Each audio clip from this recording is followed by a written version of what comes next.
Tengo un poco de ganas de hablar de lo siguiente con todo este tema de la marcha LGBT en Argentina, el discurso de Milei en Davos de ahora, todo este tema del conservadurismo versus la izquierda, porque me pone muy nerviosa, me pone nerviosa y me pone nerviosa de todos los ámbitos.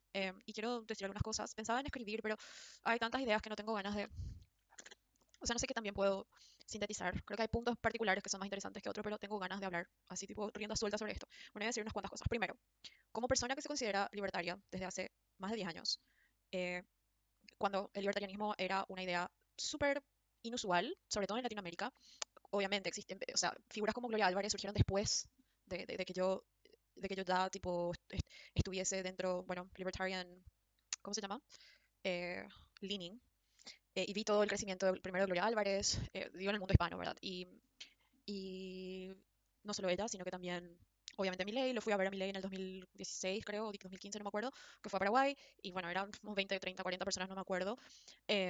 Pero sí, yo estaba muy invested también, o sea, muy interesada. También todo en el mundo hispano vi el crecimiento, o sea, vi el crecimiento del canal de Juan Ramón Rayo, el Instituto Juan de Mariana en aquel momento era una fuente, o sea, tipo, yo fui descubriendo eso a lo largo de los años porque yo en realidad empecé desde el mundo de habla inglesa, ¿verdad? O sea, yo primero conocí el libertarianismo americano, norteamericano, y bueno, después me empecé a buscar referentes hispanohablantes. Bueno, a lo que voy con esto es que yo no solamente, o sea, siempre traté de educarme, de entender, o sea, bueno, digamos que, long story short, o sea, yo soy una persona muy indecisa, muy abierta. Tengo como temperamentos, si me hago cualquier test de personalidad, mi temperamento en openness, en apertura, apertura a las ideas, tengo como muy alto porcentaje. ¿Eso qué hace? Hace que uno no quiera tomar las cosas muy por sentado. O sea, yo sé que muchas personas de mi juventud piensan que era muy radical en la forma en que yo me expreso, porque como que siempre fui como muy contraria, ¿verdad? O sea, tipo, hay que reconocer esas cosas. Y qué sé yo, no sé, es muy simpático porque yo pienso, bueno, mi papá, que fue una persona con la que siempre yo debatí mucho ideas políticas, él es un conservador de la cepa de, digamos, J.K. Chesterton. Me parece muy eso. ¿Qué quiero decir con eso? Que es un conservador respetable completamente, no un lunático tiránico, todo lo contrario. O sea, de hecho que la manera en que él nos crió, a mí y a mi hermana, fue muy anárquica, muy libre, sin dejar de decirnos su opinión y sin dejar de ser un padre, ¿verdad? Tipo, nunca, esas cosas que yo ahora de vieja, tipo, veo. Bueno, ¿qué quiero decir con esto? Mi papá, yo tenía muchos debates y él, como era una persona, es una persona conservadora, eh, bueno, era muy interesante porque para él, o sea, desde mi posición en ese momento, era completamente liberal, en el sentido de muchas razones que no quiero entrar, pero lo que voy es que él, obviamente, en esos debates yo tenía la posición de persona, ponele, no conservadora, ¿verdad? Para nada, porque tampoco tengo ese temperamento. Pero a la vez, estaba muy, o sea, mi grupo de amigos, mi grupo social, siempre fueron personas muy de tendencias de izquierda. O sea, y todas estas personas que eran amigos, novios incluso, o personas con las que sí hablaba de estos temas, van a decir todo lo contrario, que siempre fui muy conservadora, su forma de entender el conservadurismo, ¿verdad? Pero solamente porque a mí el capitalismo, bueno, por defender el capitalismo en síntesis, ¿verdad? Pero bueno, pero de todas maneras, la gente como que o sea, como que yo me daba cuenta también que era como wishy-washy en el sentido de que no tenía elaborada mi posición ante estas cuestiones políticas, filosóficas. Y llegó un momento en donde se hizo muy inmanente, digamos, en mi cabeza al menos, la cuestión de cuál es el mejor sistema de gobierno por problemas que habían en mi país. Namely, específicamente, eh, el juicio político que le hicieron a Fernando Lugo, que fue el primer presidente no colorado después de no sé cuántos años en Paraguay, que de hecho que después de él no hubo otro. eh, bueno, su sucesor sí, pero fue ahí porque era vice, bueno, en fin. Entonces ahí yo dije, bueno, ¿sabes qué? Me voy a sentar y voy a estudiar bien, un poco mejor, ¿verdad? Porque no es que no haya leído cosas al respecto, pero yo en ese momento recuerdo, dije, ¿sabes qué? Voy a ir a las bases, voy a tratar de entender la democracia, porque era un debate constante, el tema de la democracia, ya que se hizo ese juicio político, y yo me daba cuenta que o sea, bueno, muchas cosas, ¿verdad? Pero bueno, ¿qué fue el resultado que yo quise? Ir a las bases. Entonces me traté de ser sistemático con mis lecturas y empecé a leer a cosas muy importantes, bases, ¿verdad? De la historia y todo eso. Obviamente de una manera un poco, o sea, yo traté de ser sistemática, pero siempre fui muy caótica, o sea, tipo, me cuesta no tener, o sea, como digo, no tengo ese temperamento conservador de tener todo organizado y en cajitas, no. Tengo mucho pensamiento no lineal. Entonces, bueno, pero dentro de todo leí, recuerdo perfectamente, El espíritu de las leyes de Montesquieu, leí El contrato social de Rousseau, leí a Locke, leí a Adam Smith, o sea, leí historia de la Revolución Francesa, la Revolución Americana, a grandes rasgos, obviamente, porque obvio, uno sí se pone a tratar, o sea, hay muchos rabbit holes, hay muchos rabbits, y bueno, pero por lo menos tener una idea un poco más general, ¿verdad? Incluso también fui a las bases griegas, leí a Platón, obviamente, leí a Aristóteles, de vuelta. No sé, yo hasta ahora alguien me puede decir, no sé si está bien o mal ser superficial en las lecturas, quizás uno debe ser más puntilloso y agarrar y decir, bueno, me voy a leer todo de este tema y después voy a pasar al siguiente tema en lugar de estar siendo tan abierto, ¿verdad? Pero bueno, como siempre yo como que me voy por todos lados, ¿verdad? Y nada, muchos temas con respecto a eso. Y bueno, a mí la democracia de por sí siempre me pareció muy floja, ¿verdad? Cosa que es muy difícil decirlo en Latinoamérica hasta ahora, pero imagínate en los 90 o en los 2000, incluso las primeras 2 décadas, porque venimos de dictaduras en donde el speech colectivo es muy, como si fuese muy maniqueísta en el sentido de que o tenés una dictadura o tenés la democracia, y la democracia se vanagloria mucho y tipo, es difícil, hasta ahora yo creo, tipo, contrarrestar la importancia de la democracia. Pero bueno, aprendí ciertos conceptos como por ejemplo el concepto de república, la diferencia entre república y democracia, bueno, la idea de que una república tiene más que ver con la ley, pero la conceptualización de la ley en sí también tiene sus ramas, ¿verdad? El positivismo versus el naturalismo. Y bueno, obviamente decanté por el naturalismo y empecé con lecturas liberales clásicas. Pero por otro lado, mi otra corriente tiene mucho que ver con, bueno, estoy volviendo a hablar de mis raíces, pero bueno, o sea, what, ok, tiene mucho que ver con mi temperamento de vuelta. Mi sabemos todos que la personalidad tiene que ver mucho con estas posiciones políticas, así que creo que es importante ser conscientes de ello. Bueno, esa cosa de escepticismo a la autoridad es algo muy temperamental mío, y de hecho que la filosofía, voy a decir esto, la filosofía punk, ¿verdad? De vida, que es más de estilo de vida, que a mí me llamaba tanto la atención y no diría viví, pero observé por lo menos bastante de cerca, tanto en el resurgir punk de los 2000 de Asunción, en Paraguay.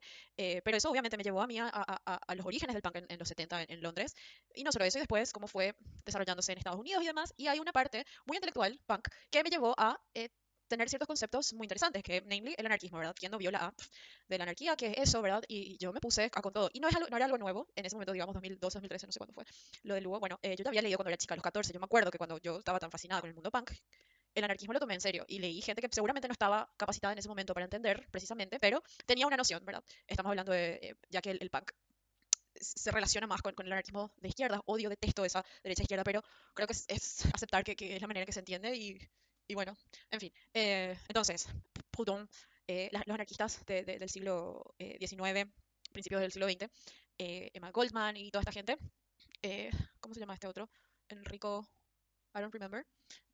Bakunin, que ahora lo estoy releyendo hace unos meses, o sea, hace unas semanas en realidad. Bueno, tenía esta noción ya. Entonces, estaba el otro ámbito anarquista. Y a mí, yo creo que lo que me pasó también en el 2013, que fue una vez que yo dije, después de haber leído todo esto de la conceptualización de la democracia y las repúblicas, quise entrar con más detalle en el anarquismo, ¿verdad? Político. Entonces, en mis indagaciones me encontré con este libro, For a New Liberty, de Murray Rothbard. Y fue un libro totalmente mind-blowing for me. Tipo, se fue a la mierda mi cerebro porque no, eran ideas muy nuevas, y ahí entré en el libertarianismo estadounidense y me di cuenta de esta cosa que tiene Estados Unidos. O sea, hay una diferencia actitudinal hacia el gobierno muy marcada entre lo que es la concepción de Estados Unidos y lo que yo entendía por Estado en Paraguay, ¿verdad? Y en Latinoamérica en general, que nosotros tenemos una herencia muy positivista del Estado, ¿verdad? No sé si es una herencia de la Revolución Francesa y de la concepción española, no sé, tipo, no podría decir, pero a lo que voy es que eh, siempre era, o sea, tipo en Paraguay en ese entonces, cualquier problema social que existía, siempre se atribuyó a la ausencia del Estado, la ausencia del Estado en los pobres, la ausencia del Estado en el problema qué sé yo, todos los problemas eran la ausencia del Estado como respuesta a cualquier problema social que había. Ahora, ¿qué puede hacer el Estado? ¿Qué tienen que hacer los senadores? Bueno, y eso es muy diferente a la concepción o la actitud, digamos, de Estados Unidos de metidos. O sea, no te estoy hablando sacando Nueva York y Los Ángeles, estoy hablando de Estados Unidos hasta hoy en día, y que creo que tiene que ver con el resurgimiento si vamos a ir el espectro izquierda-derecha, ¿verdad? La derecha, horrible hablar de eso, pero bueno, en ese momento era como, wow, Estados Unidos, o sea, la cultura estadounidense es totalmente otra cosa al gobierno federal. O sea, el gobierno federal es una cosa y la cultura estadounidense es completamente otra cosa. Porque de hecho, justamente es la manera en que nació esa nación, ¿verdad? Con la Revolución Americana. Pero bueno, esta concepción sencilla de que el Estado, tipo el Don't Try on Me, empecé o sea, a leer más sobre esto, sobre el Tea Party, el Don't Try on Me, y además era muy reciente, o sea, la campaña de Ron Paul, él volvió a candidatarse, o sea, se candidató 3 veces, tengo entendido, dentro del Partido Republicano, pero antes también lo había hecho en el Partido Libertario. Otra cosa, conocí el Partido Libertario en Estados Unidos. Bueno, para mí la política partidaria nunca me gustó, o sea, me da mucho ick, no me gusta, no puedo, no. También creo que es una cosa temperamental, pero bueno, esa es otra historia. Pero sí, con el tema de Ron Paul, y me puse a leer libros preciosos, o sea, muy instructivos de Ron Paul sobre varios temas. Y esa actitud antigobierno, que es una tradición en Estados Unidos. O sea, esa diferencia, ¿entendés? Como que ser antigobierno en realidad es ser conservador porque es los orígenes de Estados Unidos. Fue muy mind-blowing para mí ver así culturalmente. Y bueno, y ahí ya fue una historia de ir detrás de otro. Pero otra cosa que me llamó mucho era, por ejemplo, verla a un señor como Ron Paul, que es claramente un cristiano, pero libertario, decir, yo no le voy a obligar a mi esposa, o sea, estoy en contra del aborto moralmente, pero entiendo que el Estado no tiene nada que ver con esa pregunta. O las drogas, ¿verdad? Con las drogas más, ¿verdad? Porque el aborto es otra historia otra vez, el aborto quizás ha de ser el tema más complicado. Pero el tema de las drogas es evidente, porque una persona conservadora, ¿verdad? Tradicional, probablemente esté en contra del uso de las drogas, pero no por eso ahí está el punto de Ron Paul, no porque yo esté en contra de las drogas, del uso de las drogas, yo no tengo nada que decirle a la otra persona adulta, libre, de meterse cualquier droga que quiera, ¿verdad? Y eso me fue muy sorprendente porque ningún referente, nunca, ¿verdad? Había escuchado yo referirse. Y entonces me hice esa pregunta, ¿prefiero yo un mundo en donde, qué rápido me canso de hablar, ya estoy cansada, no quiero más saber nada, yo no quiero hablar, pero voy a terminar la idea. Em, prefiero un mundo en donde el dictador sea exactamente alineado a todo lo que yo pienso, el gobierno, el Estado. O prefiero vivir entre cristianos ortodoxos que creen en cosas que yo no creo. ¿Qué prefiero? Pero no hay gobierno. Pero no hay gobierno. O tenemos un gobierno minarquista de Estado mínimo en donde mi vecino puede hacer lo que quiere y yo puedo hacer lo que yo quiero. Y yo prefiero mil veces lo segundo. Ahora, obviamente, vamos a estar hablando de en una sociedad así, lo más del equilibrio estable, bla, bla, bla, qué es lo que va a pasar, bueno, whatever, otro tema. Pero de todas maneras, prefiero eso. Yo prefiero, y es también eso, yo tengo paz con la diversidad de verdad. O sea, a mí no me importa de verdad cómo vos vivís tu vida y no creo que sea un atentado contra mí siempre y cuando vivamos bajo este concepto de igualdad ante la ley, ¿verdad? Sea cual sea la ley, y ya sé que tiene, bueno, y te estoy hablando de, de, de eso, ¿verdad? O sea, cuando decimos, sí, pero el Islam es una forma de vida súper anti-libertad, ¿verdad? Porque reprime a sus mujeres, etcétera, etcétera. Y sí, es cierto, yo no querría ser, no querría, o sea, no voy a adoptar esa religión porque no entiendo, no comparto, no me gusta. Pero de todas maneras, ¿quién soy yo para decirle a la otra persona qué religión debe tener o no, ¿verdad? Y es justamente el error, o sea, no solamente un error, una cosa es la buena intención y otra cosa es el oportunismo y cosas que se mezclan mucho en la política, ese es el problema más grande.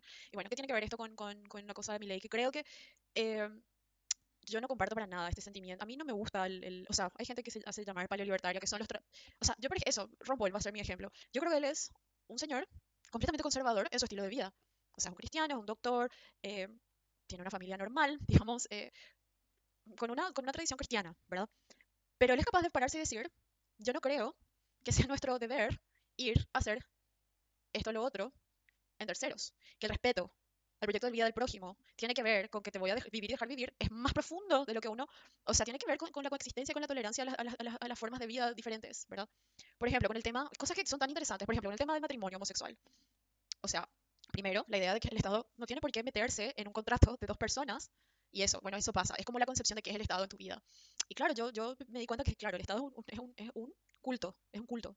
Es el Dios que falló, diría Hermann Hoppe, ¿verdad? Pero es el culto al que todos rendimos esta cosa de lo que alguna vez fue la religión se volvió el Estado. Y bueno, es muy invasivo y esta idea de que necesitamos que el Estado resuelva nuestros problemas, bueno, es muy nociva según mi entender como liberal libertaria y tiene que ver con la libertad económica que es muy obvia. Cualquier persona que tenga un poco de literacy, ¿cómo se dice literacy? Tipo conocimiento económico sabe que los mercados libres son el camino contra la pobreza. Después está la gente que es iletrada en eso, ¿verdad? Pero bueno, con de vuelta buena intención u oportunismo que hay de ambos. Bueno, está el tema económico, que es una cosa, pero después está el tema de las libertades cívicas, ¿verdad? Que tienen que ver con tu estilo de vida. Y el libertarianismo entiende que, tipo, en ambas cuestiones uno es libre y la libertad es una sola.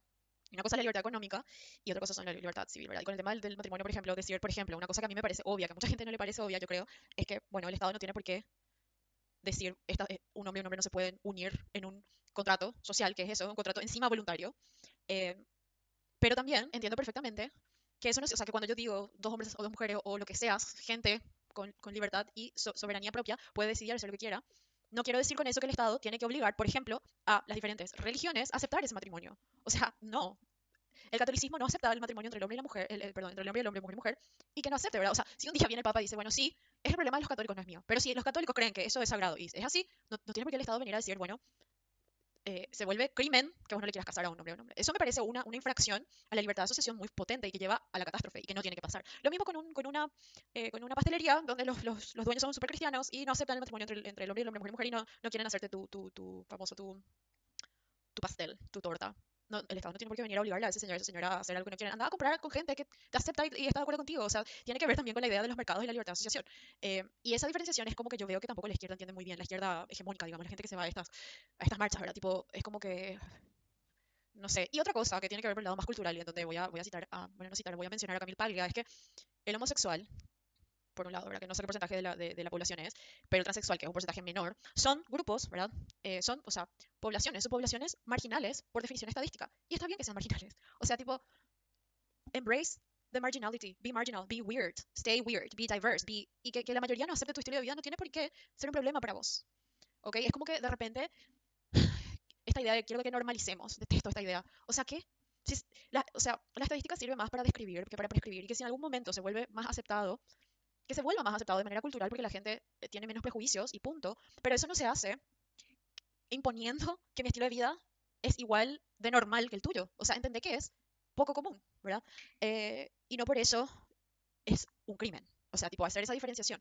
Y de hecho, yo creo que el fringe y lo marginal es importante o sea, ser así y absorber, y tipo, encarnar eso es muy importante para mí, porque todas las personas que yo, o sea, no todas las personas, vamos a ser un poco menos extremos, muchas personas artísticas y creativas a lo largo de la historia que fueron marginales, eh, tuvieron una producción superb por ser marginal. Y en el arte, por sobre todo, no estoy hablando de comentario político, sino en el arte, eh, digamos, es muy importante, o sea, embracing being weird. O sea, dare to be disliked, ¿verdad? Eso. O sea, entender que por definición de diversidad, porque no todos podemos, o sea, porque nuestra concepción de la vida, en algunas cosas no chocan entre sí, pero en muchas otras sí. Entonces hay mucha gente que va a desaprobar y va a tener un compás moral diferente al tuyo. Significa esto, y hay que hacer la diferenciación, que el relativismo moral, ¿verdad? Que es que todo está bien, no significa eso.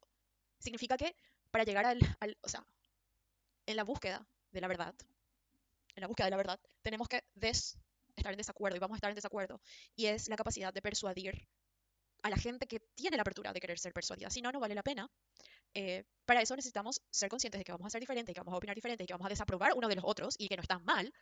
O sea, es como que, ¿sabes qué? Yo creo que lo que estás haciendo es mal, es una mierda. Y la otra persona tiene que decir, ¿sabes qué?